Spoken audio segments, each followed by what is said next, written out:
our next topic is rectangular component of a vector in two dimension या in a plane.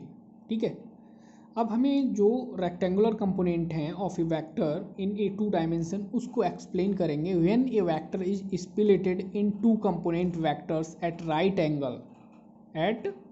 Angle to each other, the component vector are called rectangular component of vector. ठीक है, तो be consider हम एक consider करते हैं ए vector को।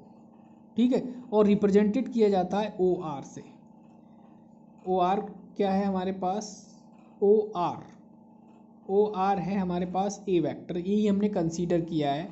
Has be resolve into rectangular components vector along x axis and y axis. ठीक है, इस ए वेक्टर को हमने रिजॉल्व किया है टू कंपोनेंट्स में। ठीक है, क्योंकि हम ये रीसोल्यूशन इन टू डायमेंशन वेक्टर का रीसोल्यूशन हम पढ़ रहे हैं, रीसोल्यूशन वेक्टर्स इन टू डायमेंशन।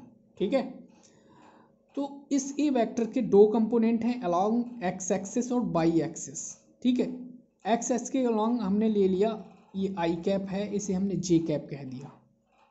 ठीक है, और इधर इसका कंपोनेंट क्या है? ए एक्स कंपोनेंट है, और इधर इसका कंपोनेंट क्या क्या है? ए वाई है। ठीक है, दो कंपोनेंट है। तो वेक्टर ए एक्स कंपोनेंट हो गया तो ए एक्स आई हो गया, ए वाई हो गया तो ए वाई जे कैप हो गया। ठीक है, अगर हम ए वेक्टर की बात करें तो ए वेक्टर हो जाता है हमारे पास ए एक्स, दो कंपोनेंट में इसमें इसे हमने किया है रिजॉल्व ए वाई। ठीक है, तो ए एक्स की वैल्यू क्या है? ए एक्स आई कैफ और ए वाई जे कैफ। ठीक है, तो be consider a vector A that lies in x y plane. हमने ये ए वेक्टर को कंसीडर किया है जो एक्स वाई प्लेन में लाई करता है। ठीक है, द क्वांटिटीज ए एक्स और ए वाई आर कॉल्ड यानी एक्स एंड वाई कंपोनेंट्स। हमने इस वेक्टर को रिजॉल्व किया है ए को दो कंपोनेंट में, ए एक्स एंड ए वाई में। ठीक है, अब ये एंगल सपोज करो यहाँ से थीटा बना रहा है, पूरा एंगल क्या है? ये पूरा 90 है। अगर ये थीटा है तो ये 90 माइनस थीटा रहा। ये ए वाई है और ये ए एक्स है। ठीक है, अगर हम लगा दें base upon hypotenuse, base upon hypotenuse होता है कॉस के, तो कॉस थीटा इक्वल होता है बेस अपॉन हाइपोटेनियस, यानी ए एक्स अपॉन क्या हो जाएगा? ए, हाइपोटेनियस ए है, इसी से हमारा क्या आ गया? ए एक्स इक्वल ए कॉस थीटा। ठीक है, यहाँ से लिख भी सकते हो कॉस थीटा इक्वल होता है बेस अपॉन हाइपोटेनियस। तो बेस कितना है हमारे पास? ए एक्स, और हाइपोटेनियस ए है, ए वेक्टर। ठीक है, तो ए एक्स इक्वल हो गया ए कॉस थीटा।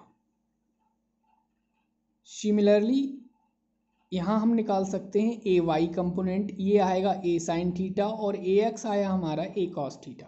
ठीक है, अब ये हमने निकाल लिया, ए एक्स क्या आया? ए कॉस थीटा, और A y A sine theta. It is clear from the equation that the component of vector can be positive, negative और zero depending on the value of theta.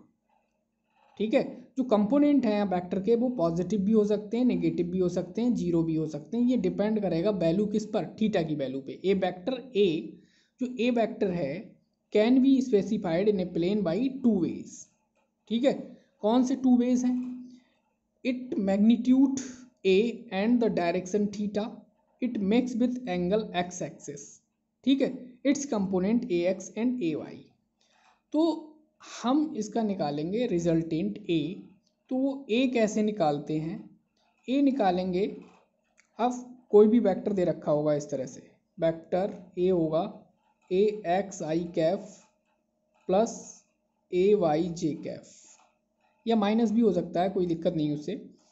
तो ए कैफ इसका हम निकालेंगे ए, तो ए निकालेंगे तो रूट ए एक्स स्क्वायर प्लस ए Y square. ठीक है, ए का मैग्नीट्यूड हमने निकाला है, ए वेक्टर का मैग्नीट्यूड। ठीक है, कैसे निकालेंगे?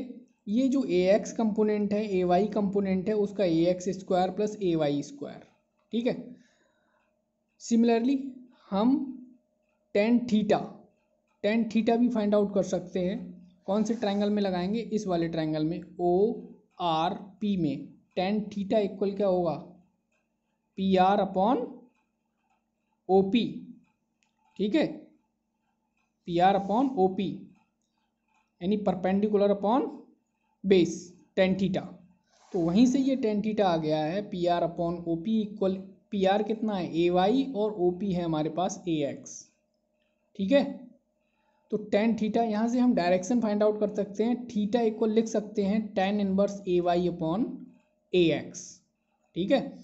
और ए का मैग्नीट्यूड, जो वेक्टर ए के मैग्नीट्यूड को हम सिंपली ए लिख सकते हैं, और ये आता क्या है? रूट ए स्क्वायर, ठीक है। तो ए लिख सकते हैं इसे हम।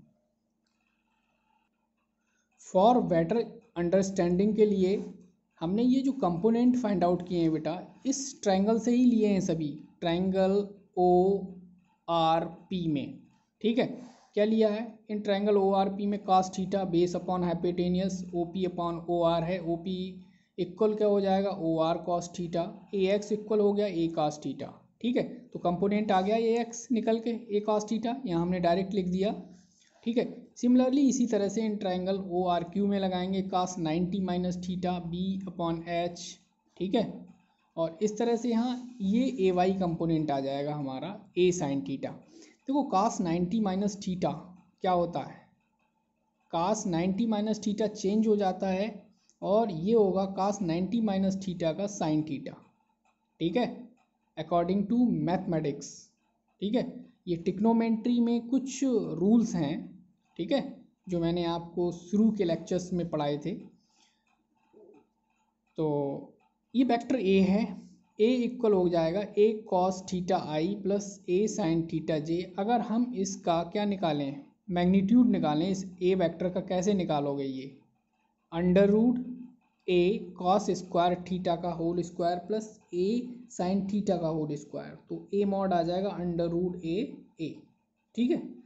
तो ये हमारे पास rectangular component of a vector in 2 dimension का डिस्क्रिप्शन था। नेक्स्ट हम करेंगे रेक्टेंगुलर कंपोनेंट ऑफ 3 डायमेंशन के लिए, ओके।